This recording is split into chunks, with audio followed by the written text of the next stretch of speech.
Good morning class 7th। बच्चों, आज हम हिंदी में आपकी जो पाठ्य पुस्तक है बसंत भाग 2 का 7वां चैप्टर पढ़ेंगे और इस पाठ का नाम है पापा खो गए। अब ये एक नाटक है। नाटक आप सभी जानते हैं। तो इसमें कुछ पात्र हैं जैसे कि सभी नाटकों में होता है। और इन पात्र कौन कौन से हैं? एक बिजली का खंबा है, पेड़ है, लेटर बॉक्स है, कौवा है, नाचने वाली लड़की है और आदमी है। ये एक बहुत मज़ेदार नाटक है और इसके नाटककार हैं विजय तेंदुलकर। आप जानते हो नाटककार कौन होते हैं? जो नाटक को लिखते हैं उनको नाटककार कहते हैं। तो आप सभी इसे ध्यान से देखेंगे, बहुत मज़ा आएगा आपको जब आप इसे पढ़ोगे तो। चलो शुरू करते हैं। सड़क, रात का समय, समुद्र के सामने फुटपाथ, वहीं पर एक बिजली का खंबा, एक पेड़, एक लेटर बॉक्स, दूसरी ओर धीमे प्रकाश में एक सिनेमा का पोस्टर पर नाचने की भंगिमा में एक औरत की आकृति, समुद्र से सनसनाती हवा का बहाव, दूर कहीं कुत्तों के भौंकने की आवाज़। जो अब दृश्य दिखा रहे हैं नाटककार, दृश्य बता रहे हैं किसका? रात का समय है और समुद्र के सामने फुटपाथ क्या होता है जिसे हम पगडंडी कहते हैं, यानी जो पैदल चलने वाला रास्ता होता है। और वहीं पर एक बिजली का खंबा भी है और एक पेड़ भी है, वहाँ पर एक लेटर बॉक्स भी है और एक सिनेमा का पोस्टर भी है। और उस पोस्टर पर एक नाचने में, जैसे एक नाचने की पोज यानी मुद्रा को ही भंगिमा कहते हैं, में एक औरत की फोटो भी है। और समुद्र से ठंडी हवा चल रही है और कहीं दूर से कुत्तों के भौंकने की आवाज़ भी आ रही है। अब कभी आपने देखा खंबा, पेड़ आदि को बोलते हुए? लेकिन इस नाटक में सब बोल रहे हैं। अब खंबा, जो बिजली का खंबा है, वह जम्हाई रोकते हुए बोलता है। उसे जम्हाई आती है लेकिन उसको बीच में रोकते हुए बोलता है, राम राम राम, रात बहुत हो गई है ना। तो बिजली का खंबा बोलता है कि रात बहुत हो गई। और पेड़ कहता है कि आजकल की रातें तो कैसी हैं, जल्दी बीतने में भी नहीं आती। आपने देखा होगा सर्दियों में क्या होते हैं, दिन छोटे हो जाते हैं और रातें लंबी हो जाती हैं। तो इसलिए पेड़ कह रहा है कि आजकल क्या इतनी लंबी लंबी रातें हो गई कि जल्दी से बीतती भी नहीं हैं। और खंबा कहता है कि दिन तो कैसे भी हड़बड़ी में दिन तो बीत जाता है, लेकिन रात को बड़ी बोरियत आती है। कौन कह रहा है? ये पेड़ कह रहा है कि रात को बहुत बोरियत आती है। खंबा कहता है लेकिन बरसात की रातों से ये सर्दी की रात कहीं अच्छी हैं। पेड़ से कहता है कि ये बरसात से तो अच्छी हैं ये सर्दियों की रात। बरसात में तो क्या होता है कि रात भर भीगते रहो, क्योंकि बरसात में बारिश बहुत होती है, कि रात भर भीगते रहो और बादलों से आने वाली पानी की मार खाते रहो। बारिश का पानी कहाँ से आता है? बादलों से आता है। तो कह रहा है कि बादल से जो पानी आता है वो हम पे गिरता रहता है, हम उसकी मार खाते रहते हैं। जब तेज हवा चलती है तब भी मुझे क्या करना पड़ता है?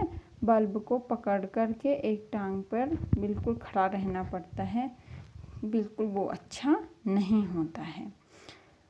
तो वो कह रहा है उस समय लगता है कि इससे तो अच्छा था ना होता बिजली के खंबे का जन्म, बल्ब फेंक तब दूर कहीं भाग जाने का जी होता है। बिजली का खंबा कह रहा है कि अगर बिजली के खंबे का जन्म ही नहीं होता तो मुझे इस बल्ब को पकड़ना नहीं पड़ता और फिर मैं कहीं दूर भाग जाता। अब पेड़ कहता है कि अरे मुझ पे भी तो एक रात आसमान से गड़गड़ाती बिजली आकर पड़ी थी। अरे बाप रे, वो बिजली थी या आफत? कह रहे वो तो बहुत बड़ी मुसीबत थी। अगर मैं आज भी उस रात को याद करता हूँ तो मेरा दिल धक धक करने लगता है। यानी आज भी मुझे उस रात को याद करते हुए मुझे डर लगता है। और जहाँ बिजली गिरी थी वहाँ बहुत बड़ा खड्डा हो गया था। खम्बे महाराज, कौन कह रहा है? पेड़ कह रहा है खम्बे से। अब जब कभी बारिश होती है तो मुझे उस रात की याद आती है, मेरे अंग थर थर काँपने लगते हैं। यानी अब आज भी जब कभी बारिश होती है तो मुझे बहुत डर लगने लगता है। खम्बा कहता है कि मेरी तबीयत ही लोहे की है जो मैं बीमार नहीं पड़ता। अब खम्बा किस चीज़ से बना होता है? लोहे का बना होता है। तो कह रहा है कि मैं लोहे से बना हूँ इसलिए मैं बीमार नहीं होता, वरना कोई भी इस तरह बारिश ठंडी धूप में खड़ा रहे तो ज़रूर बीमार हो जाए। यानी वो कह रहा है अगर मेरी तरह कोई और हमेशा ही, चाहे बारिश हो चाहे धूप हो ठंडा हो, लगातार ही मेरी तरह अगर कोई ऐसे खड़ा रहे तो वह ज़रूर बीमार हो जाएगा। कितने दिन बीत गए, कितनी रातें, लेकिन मैं बराबर इसी तरह खड़ा हूँ। खम्बा कह रहा है जब से मैं यहाँ पे लगा हूँ तब से मैं लगातार इस प्रकार खड़ा हूँ। लंबी ठंडी सांस वो लंबी और ठंडी सांस छोड़ कर कहता है, छे चुंगी की और नौकरी भी कोई नौकरी है। वैसे तो चुंगी का अर्थ एक प्रकार का कर होता है, लेकिन यहाँ पे है कि वो कहना चाहता है ये भी कोई बेकार से कोई नौकरी है कि दिन रात इसी तरह से खड़े रहो। अब पेड़ की कहता है अपने पत्तों का कोट पहनकर मुझे सर्दी बारिश या धूप में उतनी तकलीफ नहीं होती, तो भी तुमसे बहुत पहले से खड़ा हूँ मैं यहाँ। अब पेड़ कह रहा है कि क्या मेरे पास क्या है? पत्ते हैं, मैं अपने पत्तों का कोट पहनता हूँ जिससे कि मुझे सर्दी बारिश और गर्मी में मुझे बहुत ज़्यादा परेशानी नहीं होती। लेकिन खम्बे में मैं तो तुमसे पहले से भी यहाँ पे खड़ा हूँ और यहीं पर मेरा जन्म हुआ था। जिस स्थान पे मैं हूँ वहीं पर मेरा जन्म हुआ था। तब सब कुछ कितना अलग था। यहाँ वहाँ के बेशक सब ऊंचे ऊंचे घर नहीं थे, तब यह सड़क भी नहीं थी। तो पेड़ कह रहा है कि जब मैं यहाँ पे जब मेरा जन्म हुआ था उस समय और आज के समय में बहुत परिवर्तन हो गया है। और जो आज ये ऊंचे ऊंचे घर दिखाई दे रहे हैं वो भी तब नहीं थे। यह सड़क भी नहीं थी और यह सिनेमा का बड़ा सा पोस्टर भी नहीं था और उसमें यह नाचने वाली औरत भी नहीं थी। सिर्फ सामने यह समुद्र था। क्या था? उस समय यहाँ पे केवल समुद्र था और बहुत अकेला महसूस होता था। तुम्हें जब यहाँ लाकर खड़ा किया गया तो सोचा चलो कोई साथी तो मिला, इतना ही सही, लेकिन वो भी कहाँ। तुम शुरू में मुझसे बोलने को तैयार ही नहीं थे। तो पेड़ कह रहा है कि जब मैं यहाँ पे आया तो कोई भी नहीं था, केवल एक समुद्र था। जब तुमको यहाँ पे लगाया गया हमेशा, अब पेड़ तो अपने आप होते हैं लेकिन खम्भे, बिजली के खम्भों को तो लगाना पड़ता है। तो इसलिए पेड़ कह रहा है कि जब तुमको यहाँ पे लगाया गया तब मैंने सोचा चलो अब तो मुझे कोई दोस्त मिल गया। लेकिन तुम तो क्या शुरू में मुझसे बिल्कुल भी बात नहीं करते थे। मैंने तो बहुत बार कोशिश की, तुम्हारी अक्कड़ जहाँ थी वहीं कायम। यानी ये पेड़ क्या कह रहा है कि मैंने बहुत बार कोशिश की तुमसे बात करने की, तुमसे दोस्ती करने की, लेकिन तुम मुझसे बिल्कुल भी तैयार नहीं थे। तुम तो बिल्कुल, तुम्हारे अंदर तो बहुत अक्कड़ थी।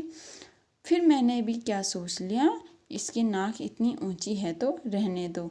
मैंने भी कभी आवाज़ नहीं लगाई। हाँ, अपना भी स्वभाव जरा ऐसा ही। तो पेड़ कह रहा है कि शुरू में मैंने तो बहुत कोशिश की, लेकिन जब तुमने कोई रिस्पॉन्स नहीं किया मुझे तो मैंने भी कहा कि छोड़ो, अगर नहीं करनी इसको बात तो रहने ही दो। खम्बा कहता है और एक दिन जब आंधी पानी में बिल्कुल तुम्हारे ऊपर ही आ पड़ा। तो खम्बा कह रहा है तो कभी क्या हुआ होगा, आंधी आई और खम्बा किसके ऊपर गिर गया, पेड़ के ऊपर गिर गया। तब पेड़ कह रहा है बाप रे, कैसा था वो आंधी पानी का तूफान, अब है ना। तो खम्बा कह रहा है तुम खड़े थे इसलिए मैं कुछ संभल गया। हाँ, तुमने मुझे अपने ऊपर का ऊपर झेल लिए, बहुत अच्छा हुआ। चाहे तुम खुद काफ़ी जख्मी हो गए, बाद में मेरा गुरूर भी झड़ गया और अपनी दोस्ती हो गई। तो खम्बा कह रहा है कि जब वो आंधी हुई थी और उस दिन मैं तुम्हारे ऊपर गिर गया था और तुमने मुझे संभाल लिया था। भले मेरे गिरने से क्या हो गया था, तुम्हें भी चोट लग गई थी, लेकिन तुमने मुझे संभाला। उस दिन मेरा गुरूर मतलब घमंड, जो मेरे अंदर जो घमंड था वह ख़त्म हो गया और हम दोनों के बीच दोस्ती हो गई। पेड़ हवा आज भी बहुत है। पेड़ कह रहा हाँ, आज भी तो क्या है, बहुत तेज हवा हो रही है। अब दोनों चुप। हवा की आवाज़, कुत्ते का भौंकना, पोस्टर पर बनी नाचने वाली औरत टेढ़ी हो जाती है, उसके घुंघरू बजते हैं, वह फिर पहले की तरह स्थिर हो जाती है। लेटर बॉक्स किसी दोहे का एक चरण गुनगुनाता है और रुक जाता है। और फिर यहाँ पर का दृश्य दिखा रहे हैं, ये थोड़ा ये बात करने के बाद बिल्कुल चुप हो जाते हैं और हवा की आवाज़ हो रही है, कुत्तों की आवाज़ भी सुनाई देती है। अब हवा से क्या है, जो पोस्टर था वह हिलता है और उसमें जो नाचने वाली औरत होती है वह टेढ़ी हो जाती है और उसके घुंघरू बजते हैं। अब देखो यहाँ पे भी देखो, पोस्टर में एक औरत की फ़ोटो बनी हुई है, उसने घुंघरू पहने हुए और घुंघरू भी बजते हैं। फिर वह पहले की तरह स्थिर हो जाती है जैसे कि पहले थी। अब लेटर बॉक्स भी है वहाँ पे, वह एक दोहे का चरण गुनगुनाता है और रुक जाता है। कौवा पेड़ के पीछे से झांक कर, कौन है जो रात के वक्त इतनी मीठी आवाज़ें लगाकर मेरी नींद खराब करता है, जरा भर चैन नहीं इन्हें। अब कौवा कह रहा है कि ये कौन गुनगुना रहा है इतनी रात को, इनको तो इतनी रात को भी चैन नहीं है और मेरी नींद खराब हो रही है। लेटर बॉक्स कहता है मीठी आवाज़ में नहीं गाएं तो क्या इस कौवे जैसे कर्कश काँव काँव करें। अब लेटर बॉक्स क्या कर रहे हैं, मैं तो क्या कर रहा हूँ, मीठी आवाज़ में गा रहा हूँ, लेकिन हे कौवे तू तो बहुत कर्कश, बहुत तीखा काँव काँव करता है। कहता है जरा भर भी चैन नहीं। पेट में हाथ डालकर एक पत्र निकालता है, धीरे से जीभ को लगाकर खोलता है, उसमें से कागज़ निकालकर रोशनी में पढ़ने लगता है। अब लेटर बॉक्स में क्या होते हैं, लेटर होते हैं, पत्र होते हैं। तो लेटर बॉक्स अपने पेट में हाथ डालता है और एक पत्र निकालता है और उसे खोलता है और जो बिजली के खंभे से जो रोशनी आ रही है उसमें पढ़ने लगता है। यह किसकी चिट्ठी आकर पड़ी है, हेडमास्टर? ठीक है, क्या कहते हैं? श्रीमान श्रीयुत गोविंद राव जी, आपका लड़का परीक्षित पढ़ाई में काफ़ी कमज़ोर है। क्लास में उसका ध्यान पढ़ाई में बिल्कुल नहीं रहता है, इसके बजाय